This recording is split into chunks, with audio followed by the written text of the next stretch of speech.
ناظرین آج کچھ نیا کرنے آئے ہیں، انداز بھی نیا ہے لیکن کچھ چپتے ہوئے سوالات ہیں۔ ویسے ایک اندر کی بات پوچھوں آپ سے، کیا واقعی فائنل ڈیسیجن ہے آپ کا، اب نہیں آئیں گے سیاست؟ اسکوٹر اور کار اپنے کو چلانا نہیں آتی، میں تو بندے چلانا سیکھ رہا ہوں۔ کوئی بڑی آفر آ جائے تو کچھ بھی آ جائے، کچھ بھی آ جائے، کچھ بھی آ جائے، کچھ بھی آ جائے۔ مختلف جماعتیں، تنظیمیں احتجاج کے لیے نکلی، آپ تو اتنا یا رسول اللہ کرتے ہیں کہتے ہیں، لیکن آپ تو کہیں نظر نہیں آئے۔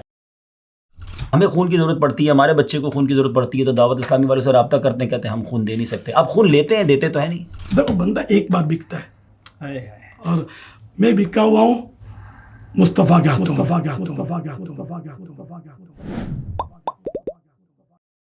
السلام علیکم ورحمۃ اللہ وبرکاتہ۔ ناظرین آج کچھ نیا کرنے آئے ہیں، انداز بھی نیا ہے، فارمیٹ بھی نیا ہے اور سوالات بھی نئے ہیں۔ شخصیت وہ ہے کہ جس سے یقیناً ہم سب محبت کرتے ہیں، لیکن کچھ چپتے ہوئے سوالات ہیں اور بیسیکلی یہ کچھ غلط فہمیاں ہم تک پہنچی ہیں، اور یوں سمجھے کہ بہت سارے لوگوں کی یہ نمائندگی ہے۔ یہ نہ فیل کیجیے گا کہ میں ایسے سوالات کیوں کر رہا ہوں، میں بڑا ادب کرتا ہوں ان کا کیونکہ وہ ہمارے پیر و مرشد ہے، لیکن آپ کی غلط فہمیاں بھی تو دور کرنی ہے نا۔ تو آج کوشش کریں گے کہ ڈائریکٹلی سوال انہی سے کر لیا جائے اور دیکھتے ہیں وہ ہمیں کیا جواب دیتے ہیں۔ حضرت مولانا الیاس قادری صاحب ہمارے ساتھ ہیں، میں حضور کو مرحبا کہوں گا، اور پہلے سے کہتے ہیں کہ پروگرام شروع کرنے سے پہلے ہی معافی مانگ لوں گا۔ ایک سوال میرے سامنے موجود ہے کہ میں دعوت اسلامی کا حصہ بننا چاہتا تھا، لیکن میں نے اپنے ایک پڑوسی کو دیکھا جو پہلے پینٹ شرٹ میں ہوتا تھا، رات کو ہوٹل پر گپ شپ بھی ہوتی تھی، مگر جب سے اس نے دعوت اسلامی کے اجتماعات میں جانا شروع کیا، اس کی پینٹ بھی گئی، ہوٹل بھی گیا، وہ بالکل چینج ہو گیا۔ اب تو وہ امامہ، وہ انہوں نے تو لکھا پگڑی باندھنے لگا، شلوار قمیص پہنتا ہے۔ میں نے دیکھ کر فیصلہ کر لیا کہ دعوت اسلامی میں گئے تو پھر تو یہ سارا لباس وغیرہ سب چینج ہو جائے گا، مجھے بھی پگڑی اور شلوار قمیص باندھنی پڑے گی، زندگی میں تو یہی رہ جائے گا۔ اتنی پابندی نہیں ہوتی ہم سے بھائی، کیوں رکھی ہیں اتنی شرطیں آپ نے؟ اول تو یہ شرطیں رکھی ہیں نہیں رکھی، تو ایسی کوئی شرط نہیں ہے ہمارے یہاں۔ اور آپ جو حصہ بننا چاہتے تھے تو کوئی دنیاوی مفاد تھا یا آخرت مقصود تھی؟ اگر آخرت کی مقصود تھی بھلائی تو اس میں تو شریعت پر عمل ہے۔ تو اگر کسی نے امامہ شریف باندھا ہے، داڑھی مبارک سجائی ہے، تو آپ ذرا تصور میں پیارے آقا صلی اللہ علیہ وسلم کا حلیہ مبارک لائیں، ٹھیک ہے، سبحان اللہ، کیا نظر آیا آپ کو؟ بالکل ایسا ہی ہے۔ امامہ شریف آیا نظر، سبحان اللہ، داڑھی مبارک نظر آئی، کیا بات ہے، آپ نے زلفوں کا تذکرہ نہیں کیا، مبارک زلفیں بھی، سبحان اللہ۔ ہے نا، الحمدللہ۔ تو اگر کسی عاشق رسول نے جذبہ پیدا ہوا اور یہ حلیہ اپنایا تو اس کو تو ظاہر کا مطلب مرحبا کہنا چاہیے، نہ کہ اس کی وجہ سے آدمی پیچھے ہٹے، معاذ اللہ۔ بہرحال ہمارے یہاں کوئی پابندی نہیں ہے، پینٹ شرٹ والا بھی آ سکتا ہے، شرٹ ان والا بھی آ سکتا ہے، اگر کسی نے ٹائی پہنی ہے تو اس پر بھی کوئی پابندی نہیں ہے، کوئی لباس کی پابندی نہیں ہے۔ یہ آہستہ آہستہ مطلب ماحول میں آتا ہے تو وہ خربوزے کو دیکھ کر خربوزہ رنگ پکڑتا ہے۔ یعنی یہاں آ کر کوئی سختی تو نہیں کی جاتی؟ کوئی پابندی نہیں ہے کہ یہ پہنو تو اندر داخلہ ملے گا، ٹھیک ہے، ٹھیک ہے۔ تو نہ اسلامی بہنوں کے اجتماعات میں ایسا کچھ ہے اچھا کہ بھائی اگر برقع پہنو گے اور فلاں طرز کا پہنو گی تو یہ آئیں گے، نہیں، بے پردہ اسلامی بہنوں کو بھی آنے دیا جاتا ہے کہ سب آئیں، مطلب تو آہستہ آہستہ مطلب سب سیکھتے ہیں، کیونکہ یہ مطلب ڈنڈے کے زور پر تو کسی کو بھی ہم نہیں بدل سکتے۔ ٹھیک ہے، دل تو تلوار سے نہیں یا گن پوائنٹ پر نہیں، حسن اخلاق سے سبحان اللہ، بدلے جاتے ہیں۔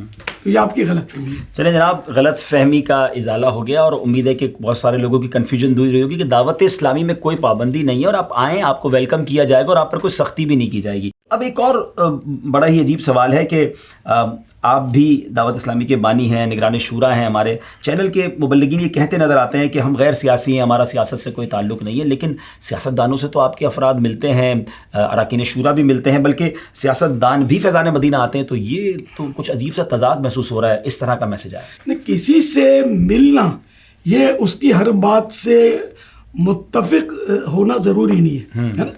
جیسے آپ کاروبار کرتے ہیں، دکان، اور آپ تو ماشاءاللہ نمازی ہیں، مگر آپ کی دکان پر بے نمازی بھی آ رہے ہیں اور شرابی بھی آ رہے ہیں، جواری بھی آ رہے ہیں، آپ ان سے ہنس بول بھی رہے ہیں، تو کیا اس کا مطلب یہ لیا جائے کہ آپ ان کرتوتوں سے بھی متفق ہیں؟ ہرگز نہیں۔ کسی سیاسی پارٹی سے کوئی تعلق نہیں ہے، نہ ڈائریکٹ نہ انڈائریکٹ، نہ مطلب ہمارا کوئی گٹھ جوڑ ہے، لیکن ہم ظاہر ہے کہ یہ بھی عام طور پر مسلمان ہی ہے نا، یہ ہمارے یعنی پاکستان میں تو مسلمان ہی ہوتے ہیں عام طور پر، تو اب ان سے ہم ملتے ہیں تو اس میں فوائد ہوتے ہیں کہ یہ قریب آتے ہیں, یہ لوگ بھی نمازیں پڑھتے ہیں, شوبز والے بھی ہمارے یہاں تو آتے ہیں, جی ان کو بھی نمازی بناتے ہیں. اور ماشاءاللہ مطلب یہ کہ یہ تو ایک ایسی دعوت اسلامی ایسی تحریک ہے کہ سب کو ساتھ لے کر وایا مدینہ جنت کا راستہ لیتی ہے. متعدد انبیاء کرام علیہ الصلوۃ والسلام کا بھی مطلب یعنی کہ بادشاہوں کے پاس جانا, حضرت سیدنا ابراہیم علیہ الصلوۃ والسلام کا جا کر نمرود کو نیکی کی دعوت دینا.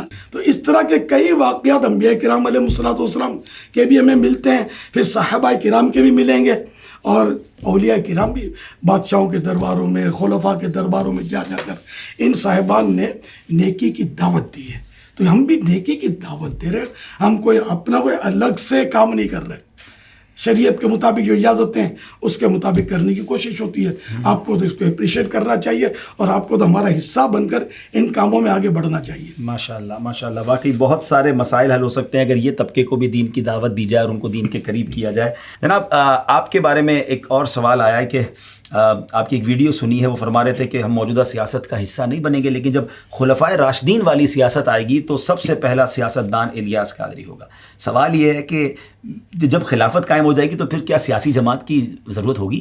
اس وقت یہ سیاسی جماعت اور سیاستدان یہ اطلاعات چلیں گی نہیں. اچھا, یعنی میں اگر خلافت راشدہ کا دور آیا تو انشاءاللہ میں بھی خادموں کی کسی بھی مطلب کونے کھانچے میں کھڑا ہو جاؤں گا. اچھا, تو ظاہر ہے کہ میں پہلا سیاستدان تو میں حکومت تھوڑی کروں گا. یعنی مطلب الفاظ میں اب کوئی کہے کہ میرا بچہ تو چاند جیسا خوبصورت ہے تو آپ اس کے گلے پڑ جائیں. چاند جیسا خوبصورت کیسے ہو سکتا ہے؟ چاند میں تو روشنی نکلتی ہے, سمجھے, اندھیرا دور کرتا ہے. تمہارے بیٹے کو اندھیرے کمرے میں دیکھو تو خود وہ نظر نہیں آئے گا, یہ چاند جیسا کیسے ہو گیا؟ اور تمہارے بیٹے کے ناک, کان, آنکھ, اور چاند میں تو کوئی ایسا کچھ ہے ہی نہیں. تو یہ مثال حسن میں دی جا سکتی ہے, حسن میں دی جاتی ہے عام طور پہ کہ چاند کی طرح حسین. تو اسی طرح یہ کہ ایک مبالغہ ہے یا ایک مثال ہے یا ایک اپنے جذبے کا اظہار ہے کہ اگر خلافت راشدہ والی حکومت آئی تو پہلا سیاستدان الیاس قادری ہوگا. یعنی اب وہ الیاس جو ہے کہتا ہے میں غیر سیاسی ہوں, وہ کہے گا کہ نہیں اب میں غیر سیاسی نہیں ہوں. ویسے ایک اندر کی بات پوچھوں آپ سے, کیا واقعی فائنل ڈیسیجن ہے آپ کا اب نہیں آئیں گے سیاست میں؟ کوئی بڑی آفر آ جائے تو؟ کچھ بھی آ جائے. اچھا, فائنل ڈیسیجن الحمدللہ. ارے کہ الیاس ہر ایک دور میں انمول رہا ہے. کیا نہ جس کو گولی ہٹا سکی, نہ جس کو دھمکی ہٹا سکی. اور آپ کو سب میرے اخبار میں سرخیاں بھی چھپی, تو مجھے اپنے کوس سے الحمدللہ کوئی نہیں ہٹا سکا. تو یہ لالچ میرے کو کیا ہٹائیے. تقریباً 2003 عیسوی میں دعوت اسلامی کی مرکزی مجلس شورا کا قیام عمل میں لایا گیا. اس کے سال 2 سال کے بعد ہی الحمدللہ میں نے مرکزی مجلس شورا کو ایک تحریری پیغام دیا تھا. اس میں یہ عرض کیا تھا کہ اگر تمہیں کبھی دعوت اسلامی توڑنی ہو نا تو صرف یہ کام کرنا کہ یہ اعلان کر دینا کہ ہم سیاست میں آ گئے ہیں, تو دعوت اسلامی خود ہی ریزالو ہو جائے گی, ختم ہو جائے گی. ہم نے شروع سے ہی سیاست کا ذہن ہی نہیں دیا قوم کو, ہم نے مسجد کا راستہ دکھایا. لیکن لوگ یہ کہتے ہیں کہ جو آپ کا مقصد ہے اصلاح کرنی ہے, آپ حکومت میں آ گئے تو اصلاح کرنا آسان ہو جائے گا نا, سارے وسائل آپ کے پاس آ جائیں گے. خالی پاکستان کی اصلاح کریں گے, اگر کریں گے بھی تو مجھے اپنی اور ساری دنیا کے لوگوں کی اصلاح کی کوشش کرنی ہے.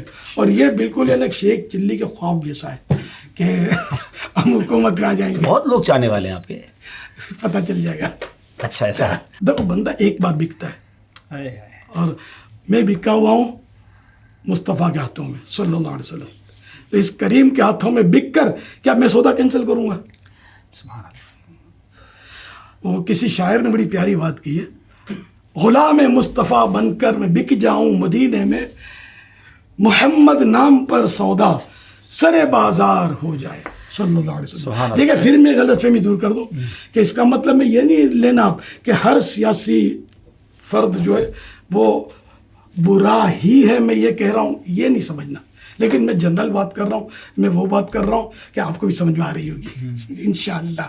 لکل فن رجال, کہ ہر فن کے مرد ہوتے ہیں, تو ہر ایک کا اپنا اپنا فیلڈ ہوتا ہے, سمجھے. اب کوئی ڈاکٹر ہوتا ہے تو اب ڈاکٹر جو ہوتا ہے ظاہر اس سے بدن کی اصلاح کروائی جاتی ہے. تو آپ سمجھیں کہ جب بدن کی اصلاح کر سکتا ہے, اتنا عقل مند اور ماہر ہے, تو یار اسکوٹر کی بھی اس سے اصلاح کروا لو. تو میرے لال یہ پنکچر بھی ڈاکٹر نہیں لگا سکے گا آپ کی سائیکل کا. اب اسکوٹر اس سے بنوانے جا رہے ہیں. تو یہ مرد اپنے یعنی کہ یہ بدن کی اصلاح کر سکتا ہے دواؤں کے ذریعے کوشش کر سکتا ہے. اسی طرح جو انجینئر ہے وہ اپنا حساب کتاب کر سکتا ہے. تو یہ کہ ہر فیلڈ میں الگ الگ لوگ ہوتے ہیں. تو اس طرح سیاست والے بھی ہوتے ہیں, ان کی اپنی اپنی سوچیں ہوتی ہیں. ہماری یہ سوچیں ہی نہیں ہے. ہماری سوچ مسجد بھرو والی ہے, لوگوں کو نیکیوں کی طرف لاؤ, لوگوں کو خوف خدا کا درس دو, عشق رسول صلی اللہ علیہ وسلم کے جام بھر بھر کے تقسیم کرو. تو ہم لوگ یہ کوششیں کر رہے ہیں. تو اگر ایک کی جگہ سب جمع ہو جائیں گے تو پھر کام نہیں چلے گا.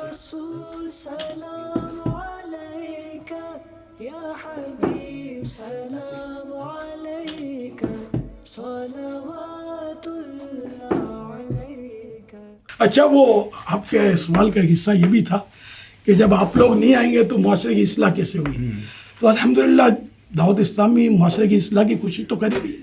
کتنے بے نمازی بنے, کتنے مطلب چور ڈاکو مبلغ بنے, اور کیسے کیسے گناہوں میں پڑے ہوئے لوگ آ کر نیک بنے. اگر یہی کام آپ سمجھتے ہیں کہ سیاست میں آ کر ہو سکتا ہے, اگرچہ این خیال است و محال است جنوں, تاہم اگر یہ سوچتے ہیں تو یہ معاشرے کی اصلاح تو ہو ہی رہی ہے بغیر سیاست میں آئے. تو اب یوں بھی سیاست میں آنے کی ہم کو ضرورت نہ رہی. جناب کیٹیگوریکلی بالکل واضح انداز میں فاؤنڈر آف دعوت اسلامی نے یہ بتا دیا ہے کہ ان کی کتنے سالوں سے یہ سوچ تھی. اپنی جو مین کیبنٹ ہے مرکزی مجلس شورا کو بھی آپ نے 20 ایئرز پہلے یہ لکھ کر دے دیا اور بڑا واضح بتا دیا کہ یہ وہ غیر سیاسی ہے اور غیر سیاسی ہی رہے گی. حضور مدنی چینل جو ہے وہ بڑا اچھا چینل ہے. اس طرح کا بھی ایک سوال آیا اور اس پر سنا ہے کہ ایک صاحب کہہ رہے تھے کہ دین کا کام کرنا کسی خاص تنظیم کی ذمہ داری نہیں ہے. اگر آپ نے دین کا کام کرنا ہے تو آ جاؤ دعوت اسلامی میں. اب پوچھنا یہ ہے کہ دین کا کام کرنے کے لیے دعوت اسلامی میں آنا کیوں ضروری ہے؟ کیا بغیر دعوت اسلامی کے دین کا کام نہیں ہو سکتا؟ تو یہ تو آپ نے مبلغ نے کس نے کہا, کیا کہا, آپ نے کیا سمجھا؟ تو ہم نے کبھی بھی یہ دعویٰ نہیں کیا کہ صرف دعوت اسلامی میں رہ کر ہی دین کا کام ہو سکتا ہے. نعوذ باللہ, ایسا تو کبھی بھی نہیں کہا. دنیا میں کروڑوں مسلمان ایسے ملیں گے جنہوں نے دعوت اسلامی کا نام بھی نہیں سنا ہوگا, اور الحمدللہ اپنی اپنی جگہ پر باقاعدہ وہ مسلمان بھی ہیں اور ان میں دین کا کام بھی کرنے والے ملیں گے. تو ایسا کچھ ہے نہیں, یہ شاید غلط فہمی ہی ہے. یعنی کوئی بھی دین کا کام کرے اور صحیح طریقے سے کرے تو آپ کو تو کوئی اعتراض نہیں. کیا بات ہے, ماشاءاللہ. یہ ہے بڑا دل, اور یہ ہم نے امیر اہل سنت سے کئی بار لائیو سنا ہے کہ تمام عاشقان رسول جو دین کا کام شریعت کے تقاضوں کے مطابق کرتے ہیں ان کے لیے دعائیں فرمائی ہیں. ایک اور سوال ہے اور بڑا ہاٹ سوال ہے حضور, اور واقعی جس کو کہتے ہیں نا کہ کر لیتا ہوں انشاءاللہ. ناظرین آپ بھی ساتھ رہیے گا, ایسے ہی چل رہا ہے, یہ ماحول کول ہے. ماحول کول ہے. ٹھیک ہے جناب. سوال یہ کہ دنیا کے مختلف ممالک میں اور پاکستان میں بھی بڑے اس طرح کے واقعات ہوئے, گستاخی کے واقعات ہوئے جو نبی پاک علیہ السلام کی شان میں گستاخی ہوئی. مختلف جماعتیں تنظیمیں احتجاج کے لیے نکلی. آپ تو اتنا یا رسول اللہ کرتے ہیں کہتے ہیں, لیکن آپ تو کہیں نظر نہیں آئے. تو یہ کہ آپ کو کیوں احتجاج نہیں کرتے؟ آپ کو نظر آنا ضروری ہے, یا جو مطلب ہے کہ بعض تنظیمیں کرتی ہیں تو کہ ہر تنظیم انہی کو فالو کرے, یہ ضروری ہے. کیا آپ نے نگران شورا کا بیان سنا, جنہوں نے گستاخ رسول کے تعلق سے جو اپنا ولولہ انگیز بیان فرمایا ہے, تاریخی بیان ہے. ایسا ہی ہے. اسی طرح مطلب اسی عنوان پر ایک پورا رسالہ برسوں سے مکتبۃ المدینہ نے شائع کیا ہوا ہے. تو آپ اپنی غلط فہمی دور کرنا چاہتے ہیں نا, تو مکتبۃ المدینہ کا وزٹ لیں. دیکھیں یہ تو بات ٹھیک ہے, لوگ یہی تو کہتے ہیں کہ آپ ٹی وی پر آ کر بیان کر دیتے ہیں, کتاب لکھ دیتے ہیں, مگر ریلی میں احتجاج میں پبلک تو وہاں نظر آتی ہے نا کہ بھائی سب نکلے ہوئے ہیں, دعوت اسلامی والے نہیں نکلتے. تو مطلب یہ کہ کیا کراچی ہی میں مطلب یعنی کہ جو ہوتا ہے وہی کیا گستاخان رسول کی مخالفت ہے؟ دنیا بھر میں جو انداز ہے کیا یہی انداز ہے ریلیوں کا اور ریلوں کا, پتھراؤ کا, ہڑتالوں کا, دھرنوں کا؟ کیا یہ انداز ساری دنیا میں پایا جاتا ہے؟ نہیں, ایسا کچھ بھی نہیں ہے. تو دنیا بھر میں کروڑ عاشقان رسول ہیں جن کا انداز یہ نہیں ہے جو ہمارے یہاں ایک مطلب ٹرینڈ چلا ہے. آپ بتائیے ریلی میں کیا ہوتا ہے, عام طور پہ کیا ہوتا ہے؟ ہنگامے. چل آپ بولیں گے کہ بھائی وہ شر پسند عناصر اس میں گھس جاتے ہیں, تو گھس جاتے ہیں نا, تو اپنے دروازے کیوں کھولیں گے گھس جائیں, اور جا کر مطلب پتھراؤ کریں اور گاڑیاں جلائیں اور حقوق العباد پائمال کریں. تو ہم مطلب پورا امن طریقے پر اپنے حساب سے کر رہے ہیں, اور اللہ کی رحمت سے عملی طور پر ہمارے پاس الحمدللہ آپ دیکھیں گے کہ باعمل عاشقان رسول ہیں. کئی بگڑے ہوئے لوگ آپ کو ملیں گے کہ جو آج الحمدللہ وہ جھوٹ بولنے سے متنفر، غیبتوں سے متنفر، اور آپ کو مسجدوں میں ملیں گے. کل تک اگر وہ شراب خانوں میں تھے تو آج الحمدللہ مسجدوں میں، جیل خانوں میں تھے تو وہاں سے نکل کر مسجدوں میں ہیں. آپ کو بعض قیدی ملیں گے، خوفناک قیدی، کہ جو آج دعوت اسلامی کے مبلغ بن کر دوسروں کو نیکی کی دعوت دے رہے ہیں اللہ کی رحمت سے. پریکٹیکل مسلمان بنایا جا رہا ہے، اور سمجھ لیں کہ جو گستاخان رسول ہے اس کے طریقے سے، اس کے لائف اسٹائل سے اس لائف اسٹائل کو چینج کیا جا رہا ہے اور مسلمانوں والے طریقے پر لایا جا رہا ہے. اور یہ جو امپیکٹ دعوت اسلامی سوسائٹی پر ڈال رہی ہے کہ لوگ بدل رہے ہیں اور ان کی زندگی میں یہ بدلاؤ آ رہا ہے. جناب اب آتے ہیں کچھ دعوت اسلامی کے ویلفیئر کاموں کی طرف. دعوت اسلامی بہت سارے ویلفیئر کام کرتی ہے. FGRF ایک ڈپارٹمنٹ ہے. خون آپ نے لیا اور آپ کے اعلان پر ہزاروں لوگوں نے خون دیا، لیکن ایک اعتراض یہ آیا کہ ہمیں خون کی ضرورت پڑتی ہے، ہمارے بچے کو خون کی ضرورت پڑتی ہے، تو دعوت اسلامی والے سے رابطہ کرتے ہیں، کہتے ہیں ہم خون دے نہیں سکتے. اب خون لیتے ہیں، دیتے تو ہے نہیں. خون کس طرح دیں کہ جگ بھر بھر کے جام پلائیں خون کا. ہم لوگ جو ادارے ہوتے ہیں نا، وہ ادارے ہم سے خون طلب کرتے ہیں، ہم ان کو خون پرووائڈ کرتے ہیں. ٹھیک ہے، ہم ان کو خون پرووائڈ کرتے ہیں. پھر یہ اپنے طبی جو بھی معاملات ہوتے ہیں اس کے مطابق جس کو ضرورت ہوتی ہے وہ خون اس کو باقاعدہ بلا کر، اس کو لیٹا کر، ایک پروپر اس کا طریقہ اس کے مطابق چڑھا جاتا ہے. تو اگر آپ کو بھی ضرورت ہے تو ان اداروں سے آپ رابطہ کریں. ٹھیک ہے، اور آپ کو خون دیں گے، کیوں نہیں دیں گے. ٹھیک ہے. یعنی یہ آپ کو کلیئر ہو جانا چاہیے ناظرین کہ یہ غلط فہمی دور کیجئے کہ ہم بلڈ لے کر اپنے پاس کسی بینک میں نہیں رکھتے کہ ہم آپ کو وقت آنے پر دے سکیں. اس کا بلکہ میں آج کلیئرفائی کر دوں کہ یہ بلڈ کا بھی پروسیجر ہے. یعنی ہمیں ایسا بھی ہوا کہ ماشاءاللہ امیر اہل سنت کے اعلان کے بعد ہزاروں لوگ بلڈ دینے کے لیے تیار ہو گئے، تو ادارے والوں نے منع کر دیا کہ ہمارے پاس، مثال کے طور پہ ایک بڑا ادارہ تھا، اس نے کہا میں روز کی 300 بیگ لے سکتا ہوں، اس کے زیادہ بیگ دیں گے تو خراب ہو جائیں گے. ہمارے پاس اس کو پروسیجر کر کے اس کا ایک پورا طریقہ کار ہے، پھر اس کو فریج کرنا ہوتا ہے، تو ہم اس سے زیادہ بلڈ نہیں لے سکتے. اور بلڈ 15 دن کے اندر یا میکس کچھ دن ہے جس کے اندر لگانا ضروری ہوتا ہے، تو اس کے بعد وہ بلڈ بھی کام کا نہیں رہتا. تو وہ ان کا پروسیجر ہے. ہمارے پاس تو ایسا کوئی پروسیجر کا سسٹم نہیں ہے. تو واقعی مجھے بھی اس طرح کی کالز آتی ہیں کہ بھائی ہمارا اچانک ایمرجنسی ہو گئی، آپ بلڈ دیں. آپ لوگ تو اتنا بلڈ جمع کرتے ہیں، تو ہم جمع کر کے فیضان مدینہ میں نہیں رکھتے. ہاں یہ ضرور ہے کہ ہم ان اداروں کو دے دیتے ہیں. ناظرین آج 28 اگست 2022 سے جب ہم یہ پروگرام ریکارڈ کر رہے ہیں تو آج تک کی جو فگرز ہمارے پاس ہیں آلموسٹ اپروکسیمیٹلی 53,000 کے قریب بلڈ بیگز دعوت اسلامی کا ڈپارٹمنٹ FGRF تھیلیسیمیا کے مریضوں اور دیگر امراض کے لیے یوں سمجھے کہ ان اداروں کو دے چکا ہے. یہ بہت بڑی خدمت ہے. یاد رہے کہ کسی سنگل NGO کی اتنی بڑی فگر نہیں ہوں گی جو الحمدللہ FGRF کی، اور یہ کنٹینیو سلسلہ جاری ہے. اور اللہ کرے کہ آپ کی غلط فہمی جو ہے وہ دور ہو گئی ہو کہ ہم بلڈ کیوں نہیں دیتے اور لیتے کیوں ہیں، یہ بھی پتہ چل گیا ہوگا. اب ہم اگلے کوشچن کی طرف موو کرتے ہیں، اور یہ تھوڑا سا مزید کراس ہے سوال، اور ظاہر ہے کہ یہ سوال آئے ہیں جو میں پیش کر رہا ہوں کہ لوگوں کے بارے میں بتایا گیا کہ دعوت اسلامی کے کچھ ذمہ داران یا نگران جب وہ دعوت اسلامی کا کام کرتے ہیں تو ہم ان کے کاروبار میں بڑی ترقی دیکھتے ہیں، گاڑی لے لیتے ہیں یا بعضوں کا ترقی کر جاتے ہیں. پوچھو بھائی یہ کیسے ہو گیا، تو کہتے ہیں یہ دعوت اسلامی کا کام کیا تو اس کی برکت ہے. یہ کیسی برکت ہے کہ دین کا کام کر رہے ہیں اور آپ کا پیسہ بڑھ رہا ہے؟ یہ اصول یاد رکھیں کہ نیکی میں برکت ہے اور گناہوں میں نحوست ہے. تو گناہ میں آپ بولو کہ گناہ گار تو بڑا مالدار ہوتا ہے. نمرود بڑا مالدار تھا اور پوری دنیا پر اس کی حکومت تھی، تو آپ بولو کہ تو تھا ہی مطلب یعنی کہ نان مسلم، تو یہ تو برکت، یہ برکت نہیں ہے، یہ مطلب اس کے لیے تباہی ہے. قارون کا خزانہ مشہور ہے، بہت بڑا مالدار تھا لیکن وہ زمین میں دھس گیا اور اس کا خزانہ اس کے سر پر ساتھ میں دھسا جا رہا ہے.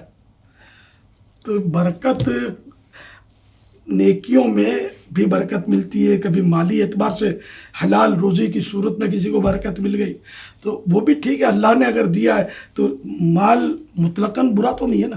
جس کا مال حلال ہے اس سے وہ زکوٰۃ ادا کرتا ہے، اس سے وہ حج کرتا ہے، عمرہ کرتا ہے، قربانیاں کرتا ہے، غریبوں کی مدد کرتا ہے، اپنا پیٹ بھرتا ہے، ماں باپ کی خدمت کرتا ہے، بال بچوں کی سیوا کرتا ہے. مال تو بڑا کام کی چیز ہے، جبکہ ہو حلال اور رضا الہی کے لیے اس کا ہو استعمال.